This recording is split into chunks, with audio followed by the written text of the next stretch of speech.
అయితే కేంద్రంలో రాష్ట్రంలో ఒకే డబుల్ ఇంజన్ సర్కార్ ఏదైతే ఉందో దాని కారణంగా ఇవాళ ఈ రాష్ట్రం అభివృద్ధిలో రాబోయేటువంటి రోజుల్లో ముందుంటుందనేటువంటి విషయాన్ని చెప్తున్నాం.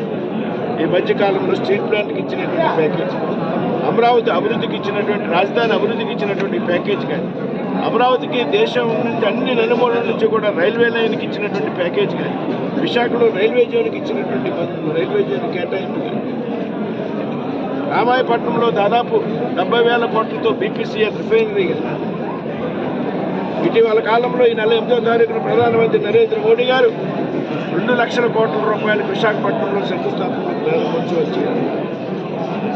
ఈ 6 నెలల కాలంలో ఆంధ్రప్రదేశ్ రాష్ట్రానికి కేంద్రం నుండి 3 లక్షల కోట్ల రూపాయలు నిధులు మంజూరుకి శాంక్షన్ ఇవ్వడం జరిగిందనేటువంటి విషయాన్ని రాష్ట్రంలో చంద్రబాబు గారి నాయకత్వం, పవన్ కళ్యాణ్ గారి నాయకత్వం, కేంద్రంలో నరేంద్ర మోడీ గారి నాయకత్వం, డబుల్ ఇంజిన్ సర్కారు సమర్థవంతంగా పనిచేయడం ద్వారా భవిష్యత్తులో ఈ రాష్ట్రం మరింత అభివృద్ధి చెందుతుందనేటువంటి విషయంలో ఏమాత్రం కూడా అనుమానం.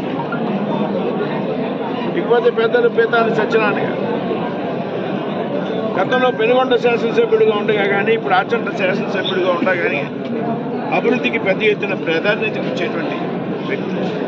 పెద్ద ఎత్తున ఈ నియోజకవర్గాల్లో రోడ్లను అభివృద్ధి చేసి వెడల్పు చేసినటువంటి వ్యక్తి.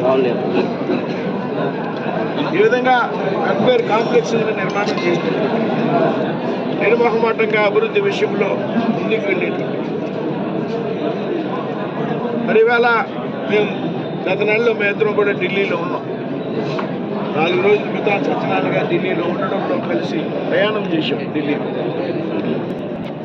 ఆ సందర్భంగా ఈ నియోజకవర్గంలో ఉన్నటువంటి కొన్ని సమస్యల మీద మాట్లాడి ముందుగా హెల్త్కి ప్రాధాన్యత ఇవ్వాలనేటువంటి విషయంలో ప్రతి అసెంబ్లీలో ఒక డయాలసిస్ పెట్టాలనే ఒక ఆలోచన వచ్చినప్పుడు ముందుగా ఆచంటలో డయాలసిస్ సెంటర్ పెట్టాలి అనేటువంటి ఒక ప్రతిపాదన ఆయన నుంచి వచ్చినప్పుడు మనం డయాలసిస్ సెంటర్ ప్రతిపాదన పెట్టడం 1 కోటి రూపాయలతో ఆచంటలో ఆచంట దాటి బయటికి వెళ్ళక్కలేనటువంటి విధంగా ఆచంటలో